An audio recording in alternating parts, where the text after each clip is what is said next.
និយាយចឹងតាមមានអីផ្សេងទៀតដែលបងប្អូនចង់ចេះឬក៏ចង់ធ្វើនៅក្នុងឆ្នាំថ្មីនេះអត់ទី1រៀនក៏ខឆាត់ចេះ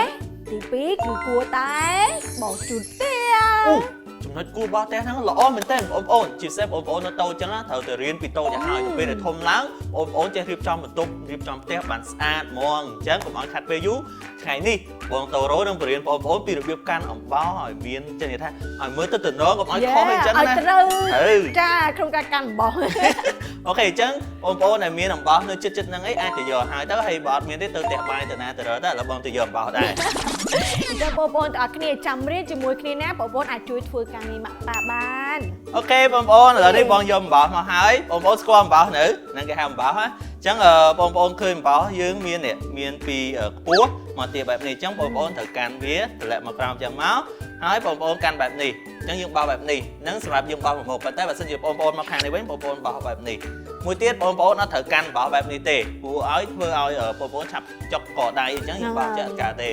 កាន់ចឹងបោះក៏អត់តំណនដែរចាំអត់តំណនមួយទៅឆ្កងចឹងបងប្អូនបោះបែបនេះទៅដឹងតែមកស្អាតហ្មងចាអញ្ចឹងបានថាបងប្អូនគឺត្រូវតែរៀនពីចំណុចទូចៗនេះហើយអញ្ចឹងបងនឹងប្រាប់បងប្អូនពីរបៀបជូតផ្ទះអញ្ចឹងបងប្អូនទាំងគ្នាពីរបៀបនៅក្នុងការជូតផ្ទះគឺយើងត្រូវការកធុនមួយក៏ដូចជា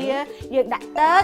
បងប្អូនអាចដាក់សាប៊ូឬក៏ទឹកក្អមបន្តិចចូលទៅក្នុងនោះដើម្បីពេលជូតទៅឲ្យផ្ទះយើងក្លិនក្អមអញ្ចឹងណា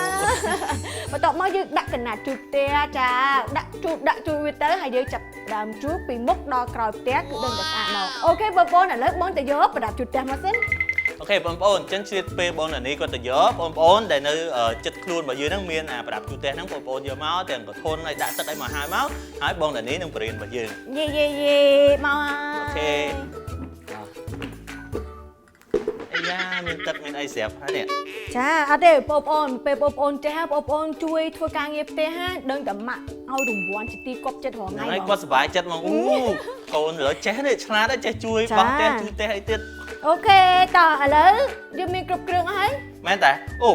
បងមានអំបោសបងមានប្រដាប់ជូតផ្ទះតោះយើងបោះជូតតោះឥឡូវយើងបោះមុនបងមុនខ្ញុំជូតក្រោយ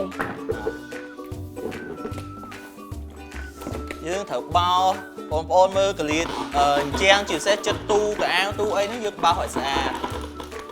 យេបងទៅជូតពីក្រោយកន្លែងបង